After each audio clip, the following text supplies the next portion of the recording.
vous et on va recevoir ici monsieur, non on va dire, c'est pas monsieur, c'est le maître Okis, maître Okis, pour parler avec lui du Nzobi. Et on a beaucoup parlé du Nzobi dans le groupe WhatsApp de l'émission du Peuple Studio 210. On en a beaucoup parlé ici avec Maître Rama Nekinda, l'homme qui est à l'origine de beaucoup de polémiques. Et c'est pourquoi je le dis. Bonjour Maître Okis. Salut. Une chose est certaine, Maître Tiburce Ndebokolo, de l'Ordre des Aïniens, nous avait dit ici, démonstration à l'appui, que c'est très facile de contourner le Nzobi. Et il avait amené aussi un Nzobi ici. Vous réagissez comment par rapport à ça? Bon, je vous dirais ceci. Ce qu'il vous a fait voir n'est pas le Nzobi. Le Nzobi est un esprit. Le Nzobi est une spiritualité, comme je l'ai dit tantôt.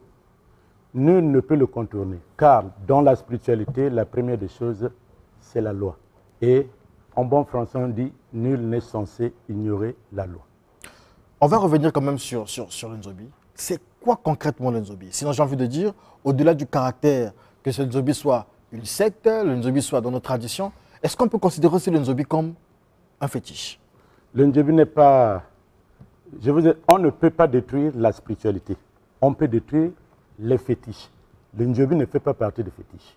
Car Maître Ndebokolo qui a parlé, je dirais ceci, qu'il voit comme référence Deutéronome chapitre 16 au verset 7 à 10.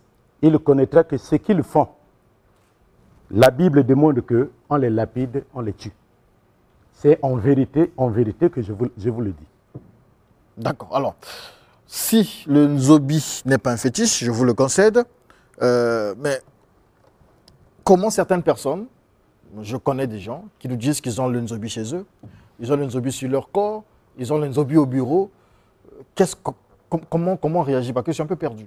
Oui, on n'est pas perdu. Je vous ai parlé que la spiritualité, l'esprit ne se voit pas.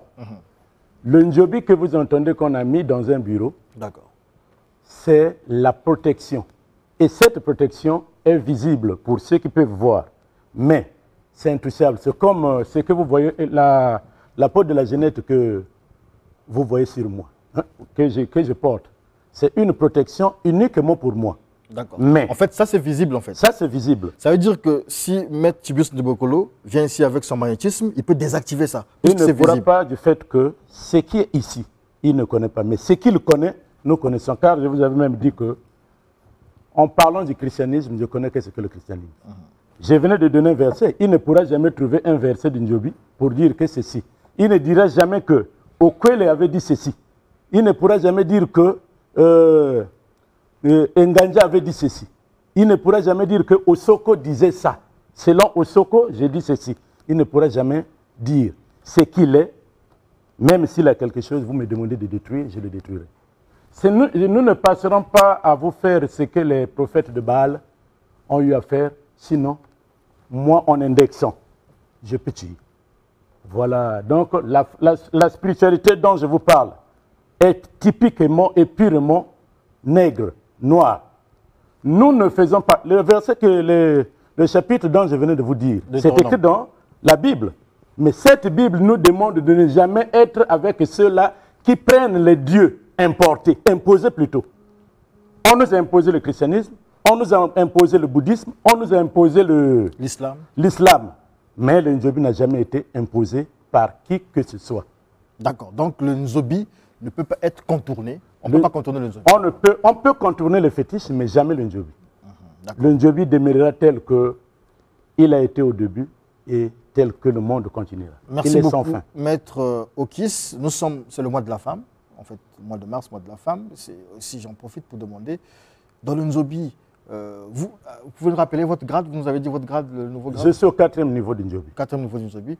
Est-ce que les femmes dans le Nzobi ont accès à ces niveaux-là? Essayez de nous en parler en quelques minutes. Bon, les femmes dans le Nzobi, avant tout, étaient exclues. Mais les femmes ne sont pas exclues aujourd'hui dans le Ndjobi, puisque le Ndjobi est association, le Ndjobi est spiritualité, nous les avons. Mais les degrés que nous montons, les femmes n'ont pas de droit. Ils peuvent s'arrêter qu'au niveau de la protection et la danse. La femme s'adhère aujourd'hui, nous disons tomber. La femme tombe le Ndjobi devant tout le monde au village. Mais l'homme tombe le Ndjobi dans le sanctuaire. Voilà la différence. Pourquoi la femme n'a pas de droit au sanctuaire? Bon, c'est tel que M. Saïd venait de dire, il y a ce qui est en la femme qui ne doit jamais être aux hommes. Nous sommes des hommes de deux sexes, mais il y a celui-là qui chaque fois peut être impur. Là, vous êtes, aujourd'hui, si on vous dit que cette femme a démontré, je ne crois pas que vous allez manger la nourriture préparée par cette dernière. Mais si vous ne connaissez pas, vous pouvez toutefois manger. Voilà, pour la femme, il y a un niveau donné. La femme a sa place, mais sa place n'est pas au-dessus des hommes. Et la femme ne commande pas l'homme aussi dans le Ndjobi. Je vois Maître Waka plutôt bouger la tête. Apparemment, il contredit ce que vous dites, mais ce n'est pas ça le problème. Merci beaucoup, Maître Okis. Je me suis efforcé aujourd'hui de ne pas citer le prénom des Romains. Le prénom des Romains. Alors, merci pour tous ces renseignements en réalité. Merci pour toutes ces informations autour du Ndjobi. On aura peut-être aussi l'occasion prochainement de revenir sur le Ndjobi parce qu'il y a beaucoup à dire sur le Ndjobi. Et si les gens voudraient vous contacter, sinon savoir davantage sur le Ndjobi, comment ils peuvent faire? Pour me contacter, c'est facile. Je dirais d'abord, je suis ouvert pour tout débat spirituel, surtout ce qui concerne les Africains. Mais si c'est pour les débats avec des gens qui ne savent pas leur culture, je ne pourrais peut-être pas participer. Pour me contacter, c'est le 06 448 35 20. Je répète, 06 448 35 20. Voilà, et tout de suite, d'autres questions.